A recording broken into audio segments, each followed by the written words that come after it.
ஓம் முருகா போற்றி, கந்தா போற்றி, கடம்பா போற்றி, கதிர்வேலா போற்றி, அறுபடை வீடு கொண்ட முருகப்பெருமானை போற்றி போற்றி. என் செல்லமே, உன் மனதில் உள்ளதை அப்படியே சொல்லட்டுமா?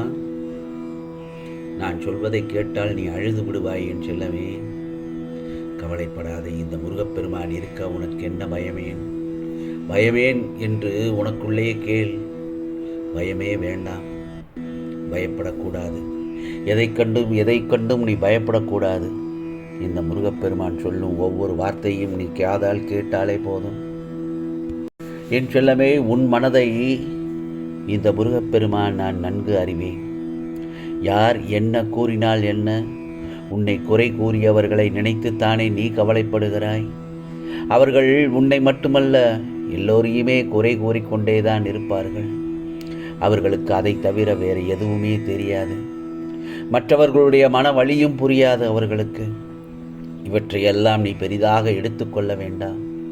ஆம் செல்லமே, நீ உன்னுடைய கடமையில் கண்ணும் கருத்துமாக இருந்து உன் இலக்கை நோக்கி பயணப்படு. அதுவே உன் வாழ்க்கையில் உன்னை உயர்த்தும் என்பதில் நிதர்சனமான உண்மை. சில நேரங்களில் நீ உறங்கும் போது உனக்கு கெட்ட சொப்பனங்கள் வந்து உன்னை உறங்க விடாமல் தொந்தரவு செய்கிறது என்று கூறுகிறாய். கவலைப்படாதே என் செல்லமே. நீ உறங்கும் பொழுது உன் அருகில் உன் முருகப்பெருமான் படத்தை வைத்துக்கொள். உன் தலையணை கடையில் என்னுடைய படமும் என்னை மனதார நினைத்து நெற்றியில் திருநீரை பூசிக்கொள். தலையணை அடியிலும் வைத்துக்கொள். நிச்சயமாக முருகா முருகா என்று என்னை மனதார வணங்கிவிட்டு உறங்கு. உன்னை எதுவும் தொந்தரவு செய்யாது. முழு பாதுகாப்பு உணர்வை நீ அந்த சமயத்தில் உணர்வாய் என் செல்லமே. பிறகு பார், உன் உடலில் உள்ள நோய் விரைவில் குணமாகும். நீண்ட நாட்களாக உன்னை பாடாய்படுத்தும் நோயின் தாக்கம் குறையத் தொடங்கும். ஏனென்றால் நீ நன்றாக உறங்கினாலே போதும், எல்லாம் உன் உடல் எல்லாமே சரியாகிவிடும் என் செல்லமே. உன்னை மற்றவர்கள் புரிந்து கொள்ள வேண்டும் என்று ஏன் நினைக்கின்றாய்? நீ அவர்களை புரிந்து கொண்டாய் அல்லவா? அப்படி இருக்கையில் அவர்கள் கேட்கப் போகும் கேள்விகள் இதுதான் என்றும், நீ ஏற்கனவே எதிர்பார்த்த கேள்விகள் தான் என்றும் நீ உணர்கிறாய். பிறகு ஏன் அவர்கள் மீது கோபப்படுகிறாய் என் செல்லமே?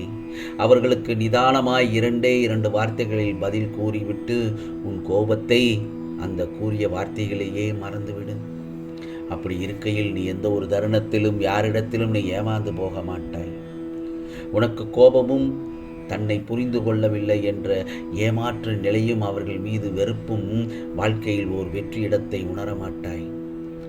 உன்னை நான் என் வசம் இழுக்க காரணம் என்ன தெரியுமா? நீ மனிதநேயம் உள்ள கொண்டவன் என்பதனால்தான். நான் செய்யும் லீலைகள் நீ தக்க சமயத்தில் உணர்வாய். உனக்குள் எழும் தேவையில்லாத எண்ணங்களை நினைத்து நமக்கு இவ்வளவு கெட்ட எண்ணங்களா என்று உன்னை குழப்பிக் கொள்ளாதே. அந்த எண்ணங்களின் தோற்றத்திற்கு காரணம் நல்ல எண்ணங்களின் உயர்வு தன்மை உணர்த்தவேதான் என் செல்லமே.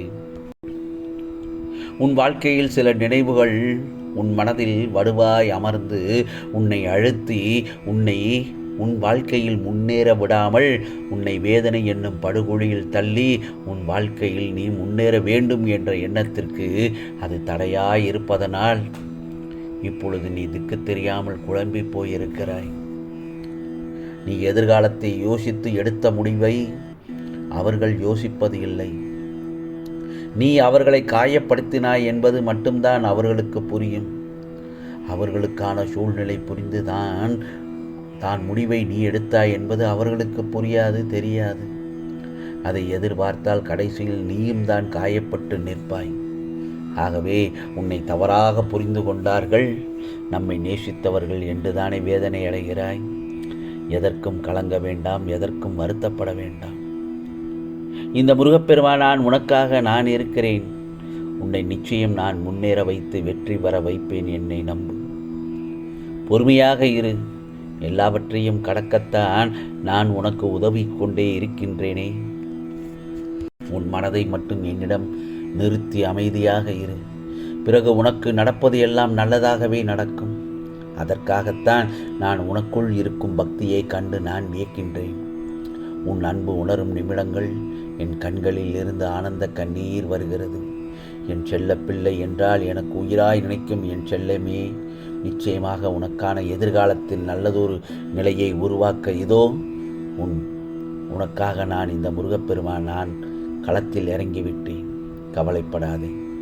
கவலைகளை எல்லாம் தூர வைத்துவிட்டு எந்த ஒரு சலனமும் இல்லாமல் சலனமற்ற சிந்தனையோடு எனது பாதங்களில் சரணடைந்து விடு. பிறகு உனக்கு என் பாதத்தில் சரணடைந்த காரணத்தினால்தான் சகல துக்கங்களிலிருந்தும் நிச்சயமாக விமோசனங்கள் கிடைக்கும், தடைகள் நொறுங்கும் என் செல்லமே. நிச்சயமாக என் செல்ல பிள்ளைக்கு கஷ்டமான நிலைகள் வரக்கூடாது என்பதற்காகத்தான் அவனுக்கு நோயாக, கடனாக, சிறிய விபத்தாக, ஏமாற்றமாக மாற்றி அமைக்கின்றான். விதியின்படி உன்னை இருக்காமல் நான் பார்த்துக் கொள்கிறேன், கவலைப்பட. உள்ளத்தின் காயங்களை விளைவித்தவர்கள் நினைவில் வந்தாலும் அவர்களை பொறுத்து விடு. உன் இதயம் சுருங்கி துக்கத்துடன் நிறைந்து விட்டால் என்னுடைய அருள் அதனுள் நுழைந்து அந்த இடங்களை பூர்த்தி செய்யும். என் செல்லமே, உன்னுடைய வாழ்க்கையில் எத்தனையோ தடைகள் வந்திருக்கிறது. ஆனால் என் வார்த்தைகளை கேள், இந்த முருகப்பெருமான் சொல்வதை கேள். அந்த தடைகள் வந்ததற்கு காரணம் உன்னில் இருக்கும் பெரும் வெளிச்சம். அந்த வெளிச்சத்தை கண்டு பலர் பொறாமை அடைந்தனர். ஆனால் என் செல்லமே, அந்த வெளிச்சம் என் பரிசு, அதை யாராலும் மூட முடியாது. நீ பிறந்த நாளிலிருந்து உன் நிழலில் நான் நின்று உன் பக்கத்தை காத்து வந்தேன். உன் முதல் நடையை, உன் முதல் வழி தாரை தாரையாக விழும் கண்ணீரை, உன் மனதில் எழும் வினாக்களையும் உன் சிரிப்புகளின் பின்னால் உள்ள உருகளையும் நான் பார்த்திருக்கிறேன். என் செல்லமே, சில சமயங்களில் நீ உன்னை தனிமையாக உணர்ந்திருக்கிறாய். அதற்கு காரணம் உன்னை நேசிக்க வேண்டியவர்கள் கூட உன்னை புரிந்து கொள்ளாததுதான்.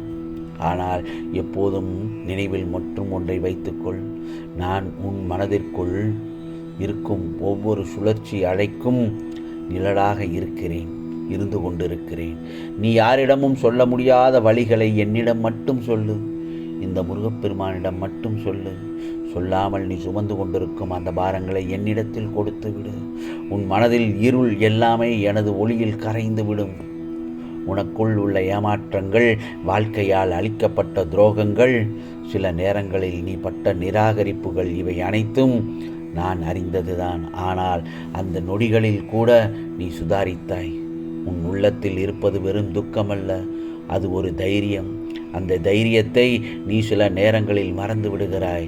ஆனால் நான் மறப்பதில்லை என் செல்லப்பிள்ளை. அதுவும் உன் உள்ளம் தேதியின் உருவாக்கம், தாயின் உரையாடல், அருளின் களஞ்சியம். நீ விரும்பும் பல விஷயங்களை உன்னிடம் இன்னும் வரவில்லை என்று தோன்றலாம். இந்த முருகப்பெருமான் சொல்வதை கேள் என் செல்லமே. நிச்சயமாக நான் உனக்கு தேவைப்படுவது எல்லாவற்றையும் ஒவ்வொன்றாக செய்து தருகிறேன். இது முருகனின் அருள் வாக்கு, சத்திய வாக்கு. உனக்கானதெல்லாம் நல்லது நடக்கும், நல்லது மட்டுமே நடக்கும், அதுவும் நன்மையாகவே இருக்கும். ஓம் சரவண பவ, ஓம் சரவண பவ, ஓம் சரவண பவ.